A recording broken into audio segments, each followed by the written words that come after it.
엄마에게 받은 상처, 어떻게 풀 수 있을까요?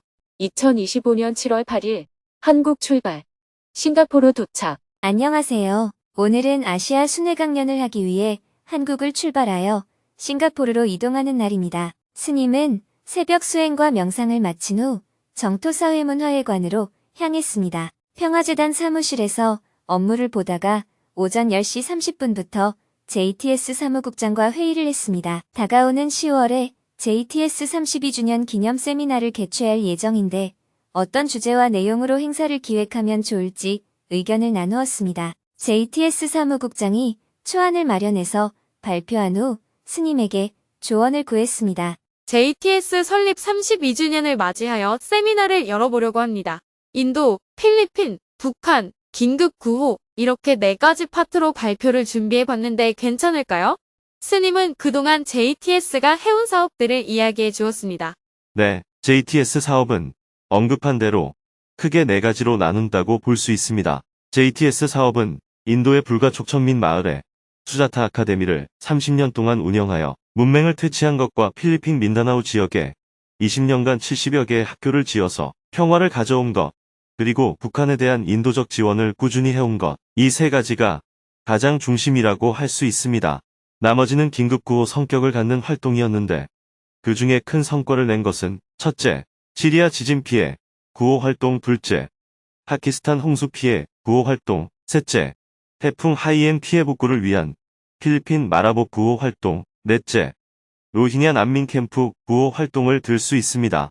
그리고 아프가니스탄, 인도네시아, 스리랑카, 미얀마, 캄보디아, 라오스에는 실제로 인력을 파견하여 구호 활동을 했기 때문에 일회성이 아니라 어느 정도 성과가 난 곳이라고 볼 수 있습니다. 그 외에 네팔, 하이티, 몽골에서도 긴급 구호 활동을 했었고, 일본 후쿠시마 원전 폭발 사고 때도 구호 활동을 했었고, 방글라데시에서는 차크마족 지원 활동도 했습니다. 이번 세미나의 주제가 국제구호 사업에서 교육의 비전과 전망입니다. 그래서 교육에 초점을 맞춰서 대안을 제시하고 있는 단체들을 초청하여 토론을 해보려고 합니다. 네, JTS의 사업 중에 미래의 비전을 담고 있는 것은 교육 사업과 부탄에서 지금 하고 있는 지속 가능한 개발 사업이라고 볼 수 있죠. 부탄에서 하고 있는 마을 개발 활동을 소개하는 건 어떨까요?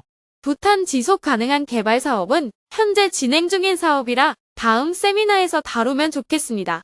스님은 회의를 마친 후 점심 식사를 하고 해외로 출국하기 위해 짐을 쌌습니다. 내일부터 싱가포르를 시작으로 아시아 순회 강연이 시작됩니다. 12시 30분에 정토회관을 출발하여 인천공항으로 향했습니다. 인천공항에 도착하여 수화물을 붙이고 출국 수속을 한 후 탑승구로 향했습니다. 탑승구 앞에서 업무를 보다가 3시가 넘어 비행기에 탑승했습니다. 오후 3시 40분에 인천공항을 출발한 비행기는 6시간 20분을 비행하여 현지 시각으로 밤 9시에 싱가포르 공항에 도착했습니다. 입국 수속을 마치고 공항을 나오자 싱가포르 정토회 회원들과 필리핀 상해에서 온 아시아 지부 회원들이 반갑게 스님을 환영해 주었습니다. 잘 지내셨어요?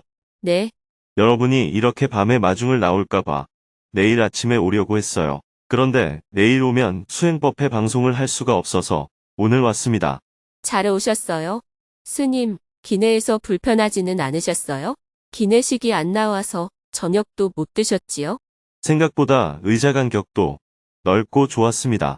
도시락을 준비해서 저녁도 먹었어요. 인사를 나누고 곧바로 차를 타고 숙소로 향했습니다. 밤 10시 30분에 숙소에 도착해 회원들과 잠시 이야기를 나눈 후 일과를 마쳤습니다. 내일은 오전에 온라인으로 수행법회 생방송을 하고 점심에는 싱가포르 정토회 회원들과 식사를 함께하며 대화를 나누고 저녁에는 법륜 스님의 아시아 순회 강연 중 첫 번째 강연이 싱가포르 중심가에 있는 YWCA 포트 캐닝 센터 2층에서 열릴 예정입니다. 오늘은 법문이 없었기 때문에 지난 4일 온라인으로 진행된 금요직문직설 강연에서 질문자와 스님의 대화 내용을 소개하며 글을 마칩니다.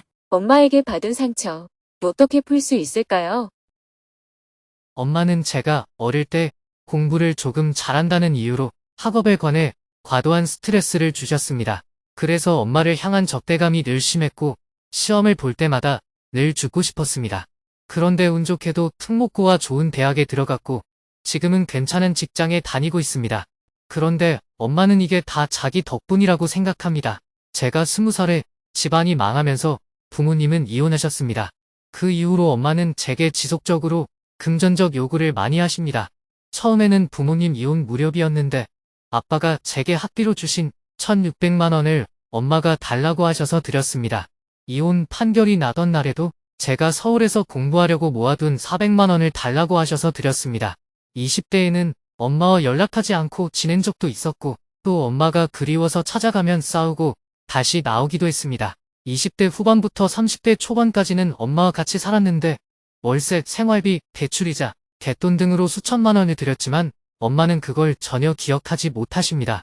제가 곧 결혼하는데 엄마와 의사소통도 어렵고 제게 바라기만 해서 많이 싸웠습니다. 그래서 결국 결혼식에 오지 마시라고 말씀드릴 수밖에 없었습니다. 사실 아빠도 좋은 분은 아니셨습니다. 바람을 피웠고 엄마를 많이 때렸습니다. 그런데 이상하게도 아빠는 이해가 되고 불쌍하다고 생각되지만 엄마는 그냥 너무 싫습니다. 제가 왜 이런 감정을 갖는지, 제가 뭘 놓치고 있는지 모르겠습니다. 정말 앞으로 어떻게 해야 할지 알 수 없어서 스님께 질문을 드립니다. 예를 들어 맛있는 음식을 먹고 싶다면 음식값을 지급해야 합니다. 마음에 드는 옷을 사 입고 싶으면 옷값을 지급해야 하고 어디 여행을 가고 싶어도 경비가 들어갑니다. 이처럼 질문자도 엄마가 보고 싶다면 그 비용을 치러야 합니다. 그 비용을 내기 싫다면 먹고 싶어도 참아야 하고 입고 싶어도 참아야 하고 보고 싶어도 참아야 하는 거예요. 이게 세상사예요. 그래서 엄마를 탓할 필요는 없습니다. 질문자가 엄마를 보고 싶어 하는 것도 내면의 결핍이나 갈구에서 비롯된 걸로 볼 수 있어요. 그런 욕구를 채우는데 적당한 비용을 지급한다고 생각하면 엄마가 내 돈을 뺏어 간다라는 말은 하지 않을 수가 있죠. 아버지는 돈을 요구하지 않지만 엄마는 돈을 요구하니까 더 부담스럽게 느껴지는 거예요. 하지만 질문자가 엄마를 자꾸 보고 싶고 그리운 존재로 느낀다면 그 대가를 감수해야죠. 도덕적 측면에서 자식으로 도리를 다해야 한다. 이런 이야기를 하는 게 아닙니다. 질문자가 현실적으로 판단해서 선택하면 되는 문제입니다. 어머니가 결혼식에 참석하는 것 자체는 별로 중요한 문제가 아닙니다. 엄마와 관계를 끊고 살아도 결혼식에는 다녀가실 수 있잖아요. 축의금까지 가져가실까봐 걱정된다면 몰라도 그냥 결혼식에 참석하시는 것은 아무 문제가 되지 않습니다. 질문자는 지금 감정적으로 엄마와 싸우고 있다고 볼 수 있어요. 하지만 앞으로는 싸울 필요가 없어요. 엄마가 보고 싶다면 찾아뵙고 그에 적당한 대가를 지급하면 됩니다. 골프를 치고 싶으면 골프비를 내듯이 어떤 욕구를 충족시키려면 그에 합당한 비용을 내야 해요. 엄마는 내 결핍을 충족해주는 상대이다. 이렇게 생각하면 단순해집니다. 물론 어디에 놀러 갔는데 비용이 너무 비싸면 포기하고 돌아와야 할 때가 있죠. 옷도 한 벌에 1,000만 원씩 한다면 아무리 마음에 든다고 해도 살 수가 없잖아요. 만약 10만 원을 한다면 현재의 형편에서 좀 어렵긴 하지만 그래도 다른 걸 아껴서 사올 수가 있습니다. 이렇게 질문자도 어머니에게 자신의 형편대로 그 대가를 지급하면 됩니다. 엄마를 위해서 그런다고 생각하는 게 아니라 엄마에 대한 내 갈구의 비용을 지급한다고 생각하는 거예요. 그래서 볼 때마다 용돈을 드리면 될 것 같습니다. 앞으로는 질문자가 결혼하고 독립해서 살게 되면 함께 살 때처럼 여러 명목으로 돈을 요구하는 일도 줄어들 가능성이 큽니다. 자기가 번 돈으로 왜 전전긍긍하세요? 드릴지 말지는 질문자가 결정하면 돼요. 엄마가 아무리 돈을 요구하셔도 죄송합니다 하고 안 드리면 됩니다. 형편이 허락하는 한에서 인간관계 측면에서 어느 정도 드릴 수도 있는 것이고요. 남을 탓할 필요 없이 결정은 질문자가 하면 됩니다. 어머니와 관계를 완전히 끊어도 되고 열어놓고 살아도 됩니다. 열어놓고 살면서 돈을 들이지 않아도 되고 대가를 드리는 차원에서 적당히 돈을 들여도 됩니다. 마치 직장에서 사람을 고용해서 일을 시키고 그 대가로 월급을 주는 것처럼 질문자의 마음속에 있는 엄마라는 갈구를 채우는 비용으로 생각하면 됩니다. 네. 그동안 저만 너무 억울하다고 생각했습니다. 그런데 스님 말씀을 들으면서 그냥 엄마가 그리우면 친구 만나서 밥 사주는 것처럼 편하게 생각하면 되겠다는 생각이 들었습니다. 제가 질문했던 이유조차 잊어버릴 만큼 너무 명쾌해졌습니다. 마음도 한결 가벼워졌습니다. 보통 제가 이런 말씀을 드리면 어떤 분들은 스님이 부모와 자식 간의 도리를 장사꾼 거래하듯이 얘기한다며 비난하시는 분들이 간혹 있어요. 그런데 질문자는 고민이 해결되어서 명쾌해졌다고 하니 다행이네요. 사람은 누구나 인연과보에 따라 어떤 일을 할 때는 항상 그 대가를 지급해야 합니다. 자꾸 공짜만 바라면 안 돼요. 우리는 음식도 돈 주고 사 먹고 옷도 돈 주고 사 입으면서 정작 인간관계에 대해서는 그 대가를 지급하지 않는 경향이 많습니다. 가족이라는 이름으로 또는 부모라는 이름으로 자꾸 공짜를 바랍니다.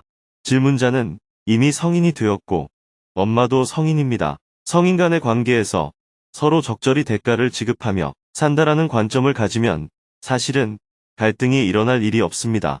감사합니다. 잘 알았습니다.